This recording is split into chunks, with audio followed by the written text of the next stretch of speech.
మనతో నారాయణమూర్తి గారు వైసీపీ నాయకులు, అలాగే గాది వెంకటేశ్వర గారు జనసేన పార్టీ నాయకులు కూడా జాయిన్ అయ్యారు. ఇద్దరికి నమస్కారం సార్. ముందుగా నారాయణమూర్తి గారు నిన్న జగన్మోహన్ రెడ్డి గారు కూడా అక్కడికి వెళ్ళారు. సరే, ఆయన చాలా ఎలిగేషన్స్, ఇది మొత్తం ముఖ్యమంత్రి దగ్గర నుంచి జేఈఓ దాకా కలెక్టర్లు, ఎస్పీలు, ఈఓలు అందరూ కూడా దీనికి బాధ్యత వహించాలి. 2-3 సీరియస్ ఎలిగేషన్స్ చేశారు ఆయన. ఒకటి, ఉన్నత స్థాయి అధికారులు ఎవరు ఆ పోలీస్ శాఖ, ముఖ్యంగా ముఖ్యమంత్రి గారి పర్యటన 3 రోజుల కారణంగా కుప్పం దగ్గర ఉన్నారన్నది. అట్లాగే బాధితులకి అక్కడ ఒక ప్రాంతంలో క్రౌడ్ ఎక్కువైనప్పుడు వాళ్ళని ఇతర చోట్లకి మళ్లించడంలో కానీ లేదా అక్కడ ఏర్పాట్లు కానీ ఎక్కడ కూడా పెద్ద స్థాయి అధికారులు లేరు. మొత్తం ఒక ల్యాక్ ఆఫ్ కోఆర్డినేషన్ ఒకటి కనపడుతుంది. వాళ్ళే ఒకవైపు ప్రత్యక్షంగా అటు చైర్మన్ గారికి, ఈఓ గారికి పట్టలేదన్నది నేను ముఖ్యమంత్రి గారి కానీ ఇష్యూ అయింది. సో ఈ బ్యాక్డ్రాప్లో అసలు అక్కడ ఏం జరిగింది? ఇప్పుడు ఒక చర్చ ఏం జరుగుతుందంటే వైసీపీ ప్రభుత్వం ఉన్నప్పుడు విధానం ఏముందో దాన్నే ఫాలో అవ్వని అధికారులు చెప్తున్నారని. టోకెన్లు ముందు ఇవ్వటం కానీ లేకపోతే ఆన్లైన్ బుకింగ్ కానీ ఇలాంటివి ఏమి లేవా? ఈ టీటీడీలో ఇంత అయోమయంగా జరుగుతుందా? ఏం చెప్తారు నారాయణమూర్తి గారు? అందరికీ నమస్కారం. మాట్లాడండి. ఇప్పుడు నిన్న జరిగిన సంఘటన చాలా దురదృష్టకరం.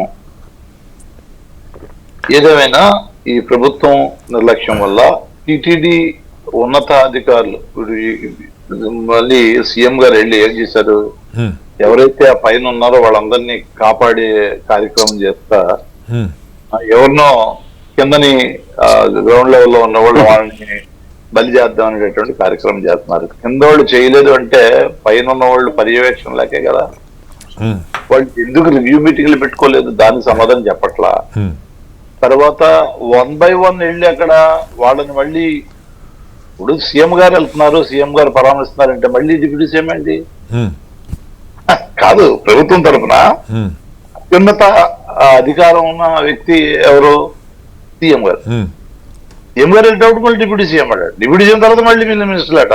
అంటే జగన్మోహన్ రెడ్డి గారు ఎక్కడ వెళ్ళి వాళ్ళతో ఇంటరాక్ట్ అయిపోతారో అనేటటువంటి ఫైనల్ గా జగన్మోహన్ రెడ్డి గారు కూడా వెళ్ళి వాళ్ళతో పరామర్శించారులేండి. రాజకీయ నాయకులు పరామర్శించారు. మళ్ళీ మధ్యలో లారీలు అడ్డు పెట్టడం, ట్రాఫిక్ ఆపేయడం, తర్వాత చివరిగా ఆ డొక్కు కారు ఒకటి వాడేశారు. ఆ డ్రైవర్ గవర్నమెంట్ బీపీ గారు గవర్నమెంట్ డ్రైవర్ ఉంటాడు. ఇష్టం వచ్చినట్టు వాళ్ళని అడ్డంకాలు క్రియేట్ చేసి ఆయన వెళ్లకుండా చేయాలంటే కార్యక్రమం చేశారు. చివరికైనా మీరు ఆపితే అవుతారా? ఎందుకంటే ప్రజల మనిషి, ప్రజానాయకుడు అయినా అది ఓకే సార్. సరే, నాయకులు వెళ్ళే సంగతి పక్కన పెడదాం. ఇప్పుడు అక్కడ టెక్నికల్ గా ఏదైతే ఆ పార్క్ లో పెట్టారో ఆ పార్క్ లో కనీస అవసరాలు, ఇప్పుడు ముందు మాట్లాడిన పెద్ద మనిషి అన్ని క్లియర్ గా చెప్తా ఉన్నారు, కనీస అవసరాలకు సంబంధించిన కూడా ఏం లేకుండా నిన్న జరిగినప్పుడు మీ టీవీలోనే కావచ్చు, విద్యాసాగర్ కూడా ఉన్నాడు అక్కడ, క్లియర్ గా కనపడతా ఉంది. అక్కడ కనబడేటప్పుడు ఆ 2 కానిస్టేబుల్, ఒకళ్ళేమోనే జర్కిని, బ్లాక్ జర్కిని వేసుకున్నాడు, ఒక అతను ఫుల్ డ్రెస్ లో ఒక కానిస్టేబుల్ కనపడతా ఉన్నాడు. ఆ ఓపెన్ చేసేటప్పుడు మరీ బాధ్యతారాహిత్యంగా, అత్యంత నిర్లక్ష్యంగా అంతమంది క్రౌడ్ ఉన్నప్పుడు వాళ్ళని ఏ విధంగా కంట్రోల్ చేయాలని కనీసమైన జాగ్రత్తలు తీసుకోకూడదు.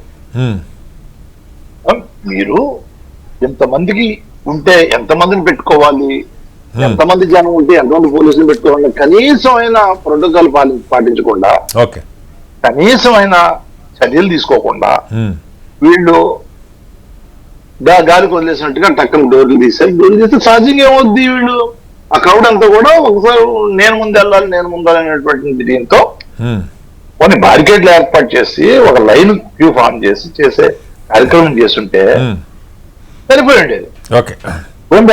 ఎస్పీ ఒకసారి చూడాలి, అది ఇంటెలిజెన్స్, అక్కడ విజిలెన్స్ ఆఫీసర్ ఉన్నాడు, అతను చూడాల్సిన పరిస్థితి. అంతేందుకండి, ఇప్పుడు చాలా 1,20,000 టికెట్లు, టోకెన్స్ ఇవ్వాలని కదా వాళ్ళు 3 రోజులు కలిపి 1,20,000 కదా. మరి అట్లాంటప్పుడు అట్లీస్ట్ చైర్మన్ 1,20,000 ఇదికి సంబంధించిన టోకెన్లు ఇష్యూ చేస్తా ఉంటే ఒక చైర్మన్ చూడండి. అక్కడ నేలలో ఉంది, అక్కడ వాటర్ లో ఉంది, అక్కడ ఏమైనా వాళ్ళకి ఫెసిలిటీస్ ఏర్పాటు చేస్తున్నారా లేదా? పిల్లలు ఉంటే వాళ్ళకి పాలు కానీ మజ్జిగ కానీ ఇలాంటివి ఏమైనా ఏర్పాటు చేశారా? ఫుడ్, మా ముసలాళ్ళకి ఫుడ్ కానీ లేదంటే నీడ కానీ ఉండే కార్యక్రమం చేశారనేది ఈఓ కానీ, జేఈఓ కానీ, ఎవరైనా కానివ్వండి, చైర్మన్ కానీ, పెద్ద అధికారులు వాళ్ళు కింద రాలేదా? భూమి మీద నడవరా వాళ్ళు? కాదు జగన్మోహన్ రెడ్డి గారు పర్యటన చేశారు, ప్రధానంగా లోపాలు ఏం గమనించారు, ఆయన బాధ్యులతో కూడా మాట్లాడుతున్నారు, మీ అబ్జర్వేషన్స్ ఏంటి సార్ క్లియర్ గా టైం? చెప్పాను కదండి, ఇప్పుడు ఇవన్నీ ఓకే. ఏదైతే జగన్మోహన్ రెడ్డి గారు వ్యక్తం చేయడం జరిగింది, వాళ్ళతో మాట్లాడడం జరిగింది, ఏ విధంగానూ కూడా వీళ్ళు చర్యలు తీసుకోకపోవడం వల్ల ఇదంతా జరిగిందని చెప్పేసి అక్కడ ఓకే. వాళ్ళంతా చెప్పడం, కనీసం ఆయన అవసరాలకు సంబంధించిన వాళ్ళు లైవ్ లోనే మాట్లాడారు.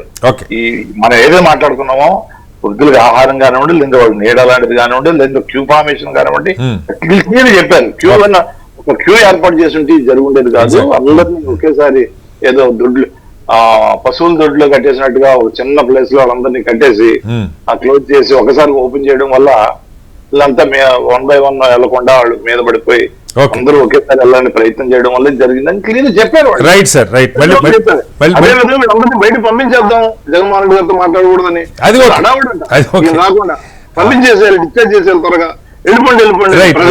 రైట్. ఏంటంటున్నా ఈ మాఫియాలో ఏంటి?